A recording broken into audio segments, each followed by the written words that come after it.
Hello, and a very big welcome to the Women Leading Show. This is one of the Women Leading series, a fantastic continuation of an incredible book that was an international bestseller last year. We can say that now. So, the Women Leading book was one of the very first in this series. Here it is. And these two wonderful co hosts of mine, Sumner and Kim-Adele Platts, are two of the authors that were in this book with me. And the Women Leading movement and message is all about helping and inspiring women to lead and lead now. So I'm really glad to have this show today, a very important and a very close to my heart subject, and to have the guest here, Heather Prince. Welcome, Heather.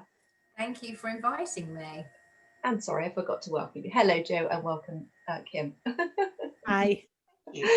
That's because I see you all the time. And so thank you so much. This is a really important topic today. Today's show, we are going to very much focus on well-being and who you are, where you've come from, and really allowing yourself to take the time to heal and look at what you've gone through, difficulties of any level, and allowing yourself to then step into your light and lead with a clear positive and energetic space. And to own that space, it does make such a difference when you've found that clarity. So Heather Prince is an Akashic Records clearing wellness expert. She deals with spirituality. She helps people connect with their ancestral life and their ancestors and their previous lives, but also deals with the chakras and energy and what's happening to you in your body, because obviously everything manifests. So welcome today, Heather. Obviously leadership is very much part of your message, and I know a lot of your clients are women that lead. So tell us how your work helps women that are leading, and what you do to help people. I think that the women that I work with find themselves in a culture where up until quite recently, it has been more of a man's world. And obviously, during my growing up years, it was all women's lib and burn your bra and all of that kind of stuff. And then women found themselves in the workplace, maybe a minority amongst the majority of men. And they then found themselves as a juggler, and they had many balls to juggle as being a daughter, a sister, a mother, a wife, and all different roles, as well as the role that they wanted to have in the workplace. And then that led to burnout, and then that led to me. So I've worked with so many women that wanted to have it all, and well-being is something that is about balance. I'm all about balance. Yes, you can have a career. Yes, you can have a family. Yes, you can earn an income and be independent. But everything needs to be balanced. And I think there was some research done about the women that worked in America at Apple, and they were working 7 days a week, maybe 15 to 18 hours a day. And they had the mega house, they had the nanny, they had the beautiful holidays once in a while, but they missed everything. They never saw their baby's first smile, their baby walk. They never spent quality time with their kids. One woman was so upset she couldn't go on holiday, and the husband said, "Oh, let's just go camping." So they went camping, and she suddenly realized what fun it was to be with the people that she loved, that she wanted to give this lifestyle to, but she was missing out being with them. There was no balance. That is not well-being. It's a spiral, isn't there? Unfortunately, it's getting caught up in that trap and loop, rather, of feeling like, well, I've got to do that to do that, got to do that to that, and then you forget that you're at the core of that loop. You forget that, and sadly, the wheel comes off, doesn't it? And often it causes some significant illness, or because obviously, Yeah, and they say, "I'm not happy." They've got the Ferrari or the Porsche or whatever it is their dream car. They've got the swimming pool, they've got the mega house, and they sit here and they go, "Why don't I feel happy?" Yeah. And what that happens to, what starts them off on that process? So if there's anyone watching today or listening, If um, anyone is feeling overwhelmed, mm, if anyone is experiencing physical symptoms, and that is a dis-ease, it's an imbalance. If anyone's feeling always fatigued, that's burnout, and there is a better way to live right now. I'm not going to get into the world situation, but there's a bigger picture as to why we're going through this right now, because we need to focus on our priorities. yeah, we do, and really take a moment to look, isn't it, and look at what is happening in your life, where the imbalance is. Jo, I know this is definitely part of your work, as you really focus on women, that preventing them from burnout, because you're all about wellness as well. And how does that manifest, and what do you help them with first? What's the key thing that women first of all need to do to really help them change what they're doing? They need to be honest about how they really feel, is the first thing. I don't think you can change anything while you're not being honest. And sometimes that's when a good friend or a professional is really important, because you might well want somebody with you while you do that, while you say, well, actually, I can't continue. I don't want to. There's no joy in this existence. All I do is work, or whatever the person's version is. So I think honesty is the first thing. And then I think for me, it's about that uncovering the belief, if it's covered up, that you're actually worth joy. Mm, You absolutely are. You're worth joy, health, happiness, all of it, all of the things that you can dream of, including love. That the desire to be loved is just a core human desire, and you deserve to be loved, and you deserve to love.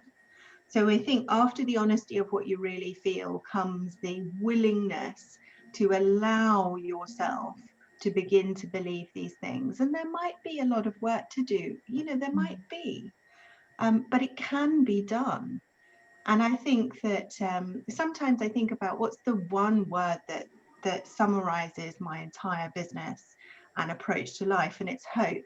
You can come from anything and turn it around and have a life of meaning and have a life that brings you joy. And you can, any single person can, no matter what has been in front of them. And one of the things sometimes it's valuable to do is go and watch some inspirational stories. Sometimes I've done that on a darker day for me. I've looked at what other people have overcome. I've gone on TED Talks, for example, great place to find really inspirational stories. And you see what the human spirit is capable of overcoming. And then it makes you think, well, then if they can overcome that, I can overcome whatever it is in my life. So I think, yeah, that's where I sit with it. It's our birthright to be well. I do not believe that we are here to be unhappy, exhausted, overwrought, overwhelmed, not knowing where to turn. How can that possibly be the design of this universe? It can't be. No. I simply don't believe it. it's just existing, isn't it? And it all has repercussions, because eventually you will snap, and you'll either snap at you'll snap at the wrong person, or even a right person. There's no such thing, but you'll snap. Something will snap, and it will. So I've recently had a case in the volunteering work in the Parliament group, and someone has just snapped, and it sadly has such a recourse. The trauma and the difficulties that it's created, but because they're just doing too much, they're at burnout, and that they haven't recognised it early enough, and now it's caused this terrible avalanche of problems, and situations that need a lot of emotion and sentiment, as well as just the pragmatic handling of a difficult situation in a corporate environment. So that's the impact, isn't it, of not recognizing. And obviously on a personal front, it can be the families, and I know some friends that just work so many hours, and like you say, that they miss out, don't they, Heather, of looking after their children. But I think let's bring it back to, and I'll come into Kim in a second, but bring it back to, so why do we go down this path? There has to be something that's not quite right for us to go down this path of what we could call self-sabotage, but that's a bit harsh. I think just, why do we get in this loop of feeling like just forgetting to value ourselves? Heather, what do you do I think about why do we go down that path? I think that some of us have very different personalities, and I know that some women don't want to be a stay-at-home housewife. That's okay. They want a career, and that's okay. But it's, as I say, the key word for me when I'm working is creating balance for that person to gain that balance, and not to be full on with the career, as I've mentioned. And it depends on the individual. I've got my daughter who's very career orientated. I've got my daughter-in-law who is so content and is so happy to do homeschooling that she's embracing it and she's loving this time with her 3 children, whereas other people are pulling their hair out. Everyone's got different personalities, and that's okay. We each have to find our unique strategy of dealing with whatever is causing us stress. And everyone's unique. There isn't just one simple way for everyone. We each have to find our own way for what feels right for us. Yeah, and to remind ourselves, like you said, Jo, of why we're here. We're not here just to work in a job, and that's not what we're here for. It's not. That's a part of life. I mean, I say this to my kids when they get stressed about school, and that one of them does get stressed quite a lot. I say that's one tiny part of life. That there's all this other life around that all this other texture in your life, and that's one tiny part of life. And I think it's perspective, isn't it, as well, of getting your work and seeing your work as a part of what you do and who you are. It's only a part. Kim, you're a coach for executive women. Do you see this a lot in your work? And I think for me, I see it a lot, whether it's women or men. I think one of the challenges in life is that we give ourselves labels and then we find ourselves lacking against the label we've given ourselves. So if we've decided that we're a woman who's in a career, we've got to be we've got to work harder and work faster than any man. But I also know a lot of male clients who come along who they've missed out too, because actually they didn't feel they were given the choice to go, do you know what, actually I'd rather stay at home and be the parent. I'd like you to be the breadwinner, because that isn't the label that they'd been brought up against. And I think this is the challenge we've got globally, is we give ourselves these labels and they don't necessarily serve us. And I remember, you go on a flight, not that we go on any of them anymore, ladies, but there will be a time. You go on a flight and it tells you to put your oxygen mask on first. And as a mother, it just doesn't make any sense to me. It's like, I can't imagine if that were to happen, that the first thought in my head would not be to put the oxygen mask on my child. And yet you realize that actually that's a real analogy for life, because if you don't put it on you first and you run out of oxygen before you fix theirs, how are they going to survive? So actually it is counterintuitive not to, even though it feels very selfish to do it. And I think for me, that's been probably one of the big learns with clients and with my own life, which is you can't pour from an empty cup. It feels extremely selfish to take time for yourself, to say, do you know what? I kind of can't do that. I've spent years where it was a standing joke that the only word not in my vocabulary was no. The minute anybody came to give you anything, it's like, yeah, okay, I can do that. Yeah. Because I just want to help. I want to leave things better than I found them. I want to be kind, and I want to add value. But you suddenly realize that actually you're going to burn out. And at the point that you burn out, and you brought it up beautifully, at the point that you burn out, you can have a much bigger impact than you did if you just raised your hand earlier and said, I kind of need a little bit of help. And it's really hard to do that. It's hard to raise our hands and say we need a little bit of help, particularly if we're in a leadership position, whatever our agenda, because people are looking to us for the help. So for you to go, kind of me, I could do with a little bit, please. And I remember having a boss many, many years ago who said to me, Kim, you need to know that it's really lonely at the top. And I'm telling you that because you're going to get there. And I remember looking at it, was a guy. I remember looking at him and saying, wow, I think that's really sad because you're my boss, you're my leader, and I don't want to think that you're lonely. So I want to ask, could you ask different questions? You know, what could I do now? I can't take on your whole job because I'm not after your job, but what could I do differently to allow you to feel less lonely? And he was like, nobody's ever asked me that question. I said, no, but if we live in a world of polarity, so for every up, there's a down.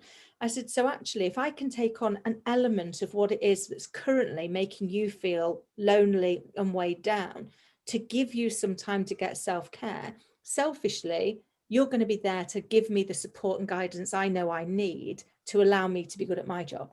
So actually, it's a selfish reason that I'm asking, how do I help? But it's about that longevity. But we don't all get blessed with the view of being able to think about that for the other person. And when you are running towards burnout yourself, you are desperately trying to hold up whatever it is you're holding. You've got the weight of whatever it is that's coming at you. And you know that it's getting too heavy. You know that actually it's like, oh my God, it's about to crush me. But I've not asked for help in so long that actually I've lost the ability to be able to ask for help. It becomes alien to me. And I guess for me on my own journey, I spent years being able to provide help and support to other people, to ask anybody how they were doing and to talk to anybody. It was one of my, I guess, natural talents. One of the people recognize you for is you literally will go and talk to anybody, hairdresser face. But I couldn't ask for help ever. I couldn't find the words. And the reason was, the minute I started to, I was like, oh yeah, but I know that they've got a lot on. They're already a little bit stressed because they've told me, because they've got a hairdresser face. So I can't add my burden to theirs.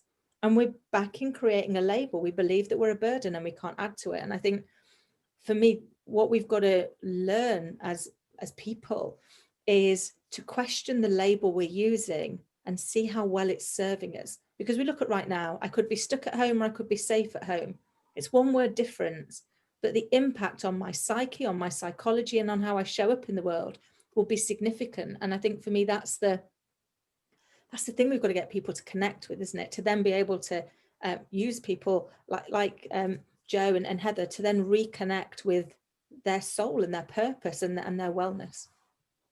Yeah, definitely. And I think especially when there's a collective issue, which there is right now, there's so much, there's so many people struggling, and it'd be so easy to think, well, it could be worse. I could be.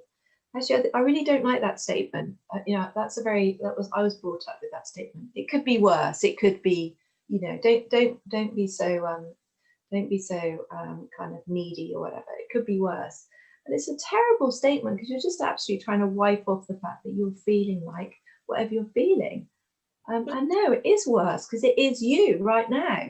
Yeah. And it's really important that we reach out for help, and it's all stepping stones, isn't it? Because obviously part of your work, Heather, is energy and clearing, and obviously that probably is people that have really recognized that, and I have, because I've been a client of yours, that there's something in my life that keeps jumping up, and it's won't go away, and no matter what I do. And sometimes let's come on to this because I love this topic, the ancestral impact, because we all have them. And I really am glad that everyone is, that we're hearing about this more, because the idea really to think that we've got all those ancestors and that they're nothing to do with me. No, I'm here in this one life and they're not impacting. It's actually quite ludicrous if you really think about it. So that's very much a part of your work, isn't it? There's so many ancestral energies that affect us when we've never even met them, and perhaps we don't even know their true stories. And I don't know if anybody watching this loves Who Do You Think You Are, but I find it extremely interesting. And I've always had a core value of family, and I love family and I love history. But I don't know if any of you ever watched Ruby Wax. And Ruby Wax, during her life, has suffered with depression. And she's a comedian. And you'd think somebody that sees the funny side of life and makes other people laugh, you know, why would someone like that have depression? But when she went back and went down her ancestral line, she found out that some relative, some generations ago, was actually locked up.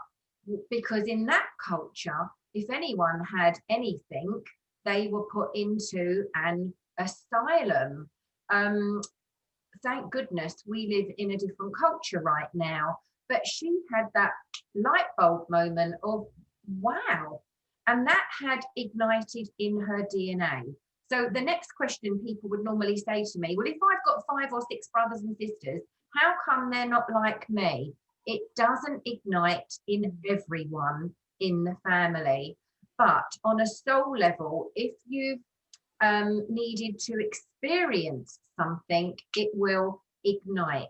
But it can be removed. It's like a program on a hard drive in a computer. It can be picked up and put into what we call a dead file, and then it's not running anymore. So it's really interesting how the ancestral stuff does affect us. And it could be somebody that's Irish, and maybe your family were in the famine. They were poverty stricken, and you have no idea that you're running a poverty program. But whatever you do, the money flow is not happening. And you think, well, I've done everything that I've been told I need to do. I've read every book, and I've been with this one and that one, and they've told me what to do. I don't understand what is wrong with me. And then you discover, oh, right, it was an ancestral thing. And when it's cleared, all the money starts to flow, and you think, oh my goodness, I wouldn't have even dreamt of it. So it's really fascinating what comes through when we do ancestral clearing. Yeah, and it's there's so much physically as well, isn't there? You know, as well as the kind of the energetic, the external energies that are going on around you. It's also the physical. I knew someone who had really bad sight in one eye. Oh, we've lost Joe. Really bad sight in one eye, and he found out his grandfather had the same, you know, and he's adopted it. But without even knowing it. It's very powerful, and obviously there's a lot we can do, more than we realise, isn't there, when we recognise that. Well, we know that we've got like frizzy hair because somebody down the line had frizzy hair, or we know that we've got this shaped nose because, you know, somebody that was an ancestor had this nose, whatever. We know that about DNA, but we're never taught in school about other stuff. We're not taught about energy. No, we should be, shouldn't we? Yeah, brilliant. Oh, thank you so much, Heather. It's been a great show today. Sorry to have lost Jo. Don't know where she's gone. There must be bad internet. Yeah, must be. But really sorry to leave her. But thank you so much. I'm really sure that's helped a lot of people, and hopefully help them if they are feeling they're struggling with burnout. You can get hold of Heather at therootmaster.com. And she is Heather Prince is on obviously all social media too, as the Rootmaster as well. You've got a great Instagram account. You do live videos, so tune into Heather. She did a great one yesterday. And great to have you as my co-host, Kim. Thank you for coming on the show as always. Always a delight, and lovely to chat to you, Heather. Yeah, lovely to be here with you, Kim and Jo. Thank you very much. Fantastic. So thank you for watching. Thank you for listening. This is the Women Leading Show. Please like the page, The Women Leading Show, or join us on YouTube at The Women Leading Show. And we will have another show coming up very soon. Take care for now. Goodbye. I'm Jo Baldwin-Trott. Nice to see you. Bye-bye. Bye. Bye.